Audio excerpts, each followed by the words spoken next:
तो ले, मैं भी अब जाता हूं, अंतिम संकल्प सुनाता हूं। याचना नहीं अब रण होगा, जीवन जय या कि मरण होगा। टकराएंगे नक्षत्र निकर, बरसेगी भू पर वनि प्रखर। फण शेष नाग का डोलेगा, विकराल काल मुंह खोलेगा।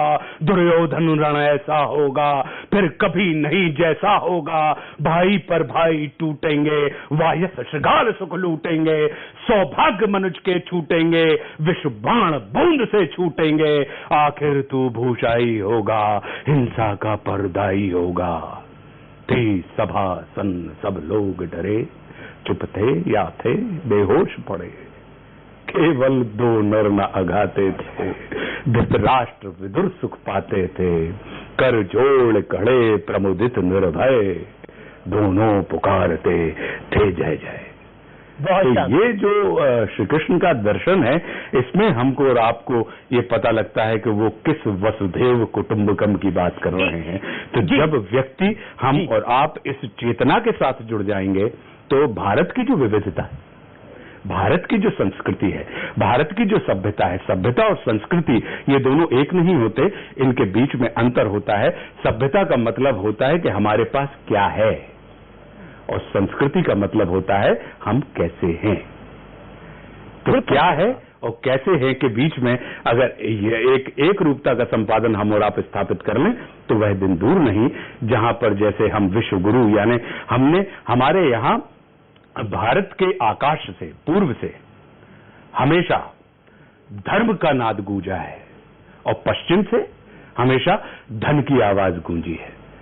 और आज की तारीख में हम और आपने धन को ही संपत्ति मान लिया है, या संस्कृति मान लिया है, या सभ्यता मान लिया है। तो मेरा ये मानना है कि कुछ लोग जो अपनी संस्कृति को ही संपत्ति मानते हैं, और कुछ लोग होते हैं जो संपत्ति को ही संस्कृति मानते हैं। तो संपत्ति को संस्कृति की मानने के मार्ग से हम और आप की तरफ ना बढ़ें, बल्कि संस्कृति ही हमारी संपत्ति है। यदि इस मार्ग पर चलेंगे तो हमारा ये जो अमृत महोत्सव है, 75 वर्ष, हमारे जो हुतात्मा हैं, जिन्होंने अपने पूरा सर्वस्व बलिदान करके हमको और आपको दास्ता की बेड़ियों से मुक्त कराया है, तो उनकी आत्माएं भी स्वर्ग से हमको और आपको वंदन अभिनंदन करते हुए हमारी और आपकी पीठ ठोकेंगे। आजादी के कई नायक रहे, महात्मा गांधी रहे, सुभाष बाबू रहे, लोकमान्य तिलक रहे, पंडित नेहरू रहे, बहुत नायक रहे, इस आजादी के बहुत नायक रहे हैं, इसमें कोई दो राय नहीं है। लेकिन मैं आज आपसे ये जानना चाहता हूं कि जब कहा जाता है कि हमारी आजादी जो है, हमें अंग्रेजों से आजादी 75 साल पहले मिली, लेकिन हमारा इतिहास 75 साल पुराना नहीं है। हमारा इतिहास आदिकाल से है, हमारा इतिहास बहुत पुराना है। जब हम भारत की बात करते हैं तो हमें महाभारत में जाना पड़ता है।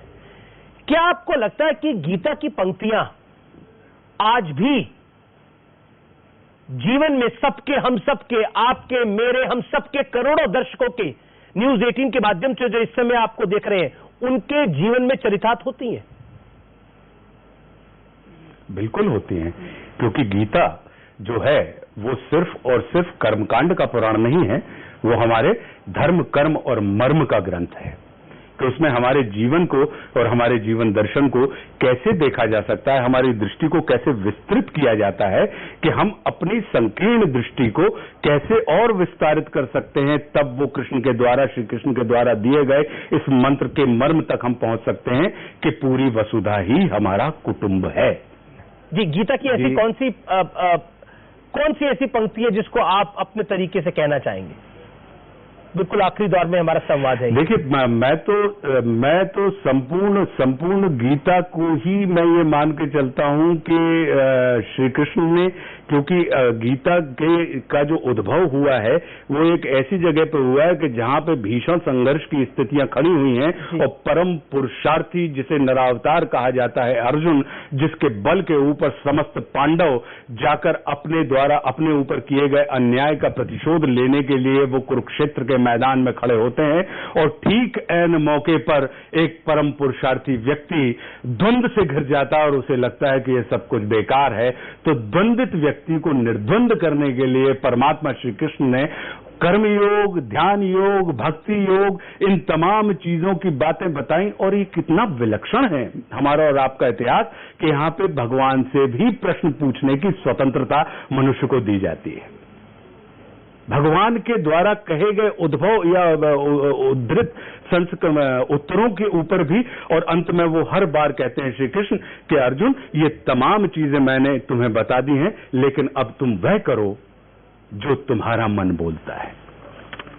तो ऐसी वाली बात कि जिसने अपनी संपूर्ण बागडोर उनके हाथ में सौंप दी है, तो गीता की तो प्रत्येक लाइन, प्रत्येक ऋचा, प्रत्येक श्लोक, प्रत्येक चर्चा, यदि हम और आप लोग कहते हैं कि गीता समझ में नहीं आती। एक बड़ी अच्छी कहानी है कि एक दादाजी ने अपने बच्चे से कहा कि बेटा गीता पढ़ा करो। बच्चा आया, जवान था, और उसने कहा कि दादाजी मुझे गीता बिल्कुल समझ में नहीं आती है, संस्कृत में लिखी हुई है और आप व्यर्थ में मुझे पढ़वा रहे हैं। दादा ने कहा ठीक है, मत पढ़ो, एक काम करो। एक कोयले की टोकरी रखी हुई थी, उन्होंने कहा बेटा कि इस कोयले को खाली करो और उस टोकरी में भर के तुम नदी का जल लेके आओ।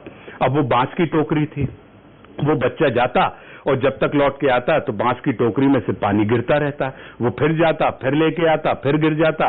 वो आया और फाइनली उसने आके अपने दादाजी से कहा कि दादाजी आप भी कमाल करते हैं, आपने इस बांस की टोकरी में जिसमें पानी ठहरता ही नहीं है, आपने उसमें मुझे पानी लाने के लिए कहा है, मैं नहीं लाऊंगा, ला कर दे सकता।